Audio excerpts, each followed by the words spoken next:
ओम शांति। 18/5/2022 की मुरली है। ज्ञान के सागर, आनंद के सागर शिव परमात्मा कहते हैं, मीठे बच्चे तुम सच्चे सच्चे आशिक बन मुझ एक माशूक को याद करो तो तुम्हारी आयु बढ़ जाएगी। योग और पढ़ाई से तुम उच्च पद पा सकेंगे। प्रश्न है, भारत को स्वर्ग बनाने के लिए बाप बच्चों से कौन सी मदद मांगते हैं? पूरे विश्व को, पूरे भारत को स्वर्ग बनाना है, इसके लिए परमात्मा ने अवतरण लिया है। तो बाबा कहते हैं कि हम बच्चे उनको कौन सी रीत से मदद कर सकते हैं?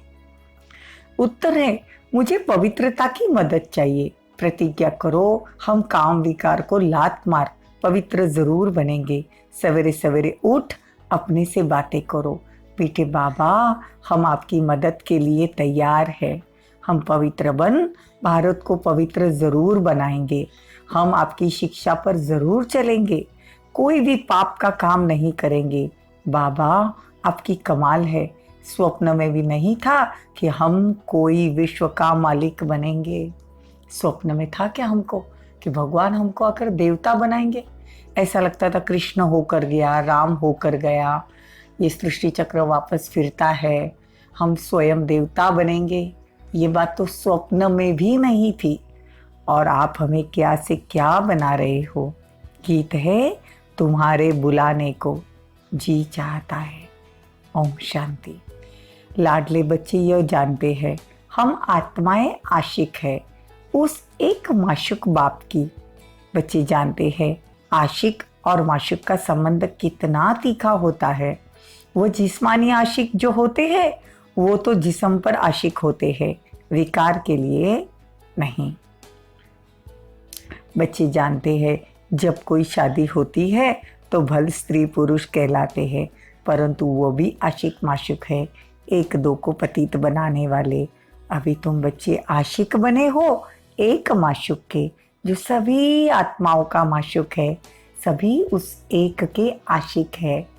सब भक्त आशिक है भगवान के, परंतु भक्तों को भगवान का पता ही नहीं। भगवान को न जानने के कारण कुछ भी शक्ति आदि उनसे पा नहीं सकते।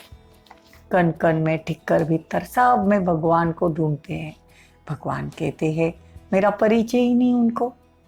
तुम्हारा ज्ञान ही अलग है, शक्ति लेते हो माया पर जीत पाने के लिए। ऐसा जो विश्व का मालिक बनाने वाला माशूक है कितना मीठा है।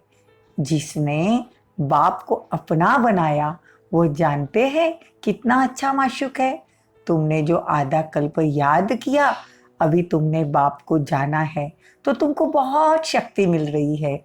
तुम श्रीमत पर चल, स्वर्ग को श्रेष्ठ से श्रेष्ठ स्वर्ग के मालिक बनते हो। आशिक बनती है आत्मा, कर्तव्य आत्मा करती है कर्म इंद्रियों से। अभी तुम बच्चों को ये धुन लगी है कि हम बाप से वर्षा ले रहे हैं। आज बाबा आशिक माशिक पे मुरली चला रहे हैं, कहते इन सब बातों को छोड़ो, बस मेरे को याद करो। क्या करना है? बुद्धि से परमात्मा को याद करना है। भले कितने भी कर्म में आप बिजी हो, लेकिन बुद्धि में परमात्मा को याद करो। जिस्मानी आशिक को हर समय खाते पीते उठते बैठते माशूक की याद रहती है ना, उनमें बुरी भावना नहीं होती, विकार की बात नहीं। अभी तुम याद करते हो एक को, याद के पुरुषार्थ अनुसार तुम अपनी आयु बढ़ा सकते हो। समझो कोई ब्राह्मण कहते हैं कि तुम्हारी आयु 50 वर्ष ही है, लेकिन बाप कहते हैं अभी तुम योग बल से अपनी आयु बढ़ा सकते हो। जितना योग में मस्त जास्ती रहेंगे उतना आयु बढ़ेगी, फिर भविष्य जन्म जन्मांतर आयु बढ़ती जाएगी। योग नहीं तो फिर सजा खानी पड़ेगी, फिर पद भी कम हो जाएगा। देखो बाबा कहते योग से आयु बढ़ती है, पर सुखी तो सब बनेंगे, परंतु योग और पढ़ाई से। बाबा कहते हैं तुम जानते हो हम स्वर्ग को, भारत को स्वर्ग बना रहे हैं। परमपिता परमात्मा की श्रीमत द्वारा हम राजयोग सीखते हैं, फिर राज्य भाग्य पाएंगे। परमात्मा ही स्वर्ग की स्थापना करते हैं, तो जरूर नरक में आवे तब तो स्वर्ग बनावे ना। बाबा कहते हैं अभी तुम बच्चों को परमपिता परमात्मा माशुक मिला है जो तुमको विश्व का मालिक बनाते हैं। मनुष्य से देवता की मत मिलती है सिर्फ बाप द्वारा। बरोबर मनुष्य से देवता बनाने में देरी नहीं लगती। अभी बाप आए हैं तो उनको सच्चा सच्चा आशिक उनका बनना है। बुद्धि योग कहाँ भी भटकना नहीं चाहिए। गृहस्थ व्यवहार में बल रहो, परंतु कमल फूल समान परमात्मा को पत्थर टिक्कर में डालते हैं। बाप कहते हैं अब पहले तुम बेबीज थे। देखो पहले हम बेबीज थे, मतलब ज्ञान में हम बहुत धीरे धीरे हमारी बुद्धि में ज्ञान आता गया। अभी तुम पढ़कर होशियार हुए तो बिल्कुल सहज रीति सब बातें समझ में आ गई। ऐसे नहीं समझाया ना कि यह बहुत पुराने बच्चे हैं इसीलिए हमसे होशियार है। नहीं, हम तो इतना पढ़ नहीं सकेंगे। बाबा कहते पिछाड़ी में आने वाले उल्टे जास्ती आगे जाएंगे। देरी से आने वाले और ही दिन प्रतिदिन योग में मस्त रहते हैं। कोई कहते हमको फुर्सत नहीं। इस याद से ही तुम सदैव के लिए निरोगी बनेंगे। इस याद से तुम निरोगी बनेंगे। तो उस धंधे में लग जाना चाहिए। इसमें स्थूल कुछ भी नहीं करना। लौकिक बाप की याद रह सकती है, पारलौकिक बाप को क्यों भूल जाते हो। ब्राह्मण बनेंगे तब तो यज्ञ की संभाल कर सकेंगे। ब्राह्मण कभी विकारी नहीं बन सकते। बच्चा बनकर फिर बाप को याद न करे, ऐसा तो नहीं होगा। बाप को भूल जाएंगे तो वर्षा कैसे मिलेगा। यह तो आमदनी है ना। बाप खुद कहते हम तुमको स्वर्ग का मालिक बनाने आए हैं। तुम थोड़े समय के लिए पवित्र नहीं रह सकते हो क्या। क्रोध तो सेकंड नंबर का भूत है। बड़े ते बूढ़ा भूत है काम विकार का। सतयुग में भारत वाइसलेस था, कितने सुखी थे, विशेष बन गया। अब तो भारत की देखो क्या हालत हो गई। बाप को याद करना तुम भूल जाते हो। माया फट से की कर्म करा देती है।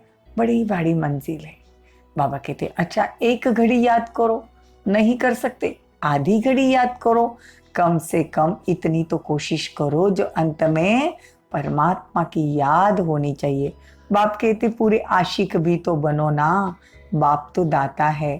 बाप को अपना बनाएंगे तो बाप राय अथवा मत देंगे। बाप तो दाता है ना, तुमसे कुछ नहीं लेंगे। जो कुछ भी तुम करते हो अपने लिए। मैं तो विश्व का मालिक भी नहीं बनता हूँ। देखो बाबा परम विश्व का मालिक बनाकर खुद वापस परम धाम में चले जाते हैं। बाबा तो सतयुग में भी नहीं आते गंदी दुनिया में, वो भी हमारे लिए। ऐसे कभी नहीं समझना कि हम शिव बाबा को दान देते हैं। नहीं तो शिव बाबा से वर्षा लेते हैं। मरने समय दान करते हैं। करनी घोर को सब कुछ दे देते हैं। तुम्हारे पास है ही क्या, टिक्कर गोबर दान करते हो परमात्मा को। हमारे में जो 5 विकार है वो हम परमात्मा को दान करते हैं। बाकी हम क्या देख सकते हैं, वो तो दाता है ना। ये तुम्हारा सब कुछ खत्म हो जाएगा, मरने से डरते तो नहीं हो ना। बाप कहते हैं इस पूछीची दुनिया से मरना अच्छा है, मतलब बुद्धि से मरना। बुद्धि में जो ये चीची दुनिया भरी पड़ी है ना, तो बुद्धि से उसको निकाल देना है। 5000 वर्ष पहले भी मच्छर सदृश सबको ले गए थे। मैं तुम्हारा कालों का काल बाप भी हूँ। तुमको आधा कल्प के लिए काल के पंजे से छुड़ाता हूँ। वहां तो आत्मा स्वतंत्र रहती। कहाँ? परम धाम में, सतयुग में आत्मा स्वतंत्र होती है। जब शरीर छोड़ना हो तब छोड़कर नया लेती है। सतयुग की बात कह रहे। अभी भी समझते बाबा के पास जाना तो सवेरे सवेरे उठकर बाबा से बातें करो। बाबा आपकी तो कमाल है। स्वप्न में भी नहीं था कि आप हमको आकर ऐसे मिलोगे, फिर हमको स्वर्ग क्या मालिक बनाओगे। बाबा कहते हैं, बाबा बच्चे कहते बाबा आपकी तो कमाल है। आपकी शिक्षा पर हम जरूर चलेंगे। कोई भी पाप का काम नहीं करेंगे। काम के भूत को पहले लात मारेंगे। पवित्रता की प्रतिज्ञा करेंगे। बाबा मीठे बाबा हम आपकी मदद के लिए हाजिर है। ऐसे ऐसे बातें भगवान से करनी है। जैसे बाबा पुरुषार्थ कराते हैं, बच्चों को सुनाते हैं। बाबा हम अशरीरी आए थे अभी याद पड़ा, इस पुरानी दुनिया को भूलने का पुरुषार्थ करना है। शिव बाबा को तो कितने ढेर बच्चे हैं, ओना होता है ना, ओना तो होगा ना, ब्रह्मा को भी ओना होता है। कितने ढेर बच्चे हैं, सबकी संभाल करनी है। बच्चे बिल्कुल आराम से रहे। तुम यहाँ ईश्वरीय घर में हो ना, कोई संग दोष नहीं। बाप सम्मुख बैठा है, तुम ही से खाऊं, तुम ही से बैठूं, तुम ही संग सोऊं। तुम जानते हो शिव बाबा इनमें आकर बच्चा बच्चा कहते हे मेरे लाडले बच्चों, प्रतिज्ञा करो कि तुम कभी विकार में नहीं जाएंगे। पवित्रता की मुझे मदद करो तो भारत को पवित्र बनाएंगे। हिम्मत बच्चे तो मदद बाप। याद नहीं आता, कल्प कल्प हम यही धंधा करते थे, भारत को स्वर्ग बनाने का। जो मेहनत करते हैं वही स्वर्ग के मालिक बनेंगे। दिन प्रतिदिन और ही तमो प्रदान होते जाएंगे। बाबा आकर सुखधाम का मालिक बनाते रहे हैं। आधा कल्प तुम सुख में रहेंगे। अच्छा, मीठे मीठे सिकी लदे बच्चों प्रति मात पिता बाप दादा का याद प्यार और गुड मॉर्निंग। रूहानी बाप की रूहानी बच्चों को नमस्ते। हम रूहानी बच्चों की रूहानी मात पिता बाप दादा को याद प्यार, गुड मॉर्निंग, नमस्ते, थैंक यू, बहुत बहुत शुक्रिया। धारणा के लिए मुख्य सार, सच्चा आशिक बनना है। बुद्धि योग एक माशूक से लगाना है। बुद्धि इधर उधर न भटके, इस पर अटेंशन देना है। प्राप्ति को सामने रखते हुए बाप को निरंतर याद करना है। पवित्र जरूर बनना है। भारत को स्वर्ग बनाने का धंधा करना है। वरदान, बहुत सुंदर वरदान है। महावीर बन हर समस्या का समाधान करने वाले, सदा निर्भय और विजयी भव। जो महावीर है वो कभी यह बहाना नहीं बना सकते कि सरकमटेंसेस ऐसे थे, समस्या ऐसी थी, इसीलिए हार हो गई। समस्या का काम है आना और महावीर का काम है समस्या का समाधान करना, न कि हार खाना। महावीर बनते हैं, महावीर भी वह बनते हैं जो सदा निर्भय होकर विजयी बनेंगे। छोटी मोटी बातों में कमजोर नहीं होना। महावीर विजयी आत्माएं हर कदम में तन मन धन से खुश रहते हैं। वे कभी उदास नहीं होते। उनके पास दुख की लहर स्वप्न में भी नहीं आ सकती। स्लोगन, सर्व के प्रति सदा कल्याण की भावना रहे, यही ज्ञानी और योगी आत्मा के लक्षण है। सर्व के प्रति सदा कल्याण की भावना रहे, यही ज्ञानी और योगी के लक्षण है। ओम शांति। ओम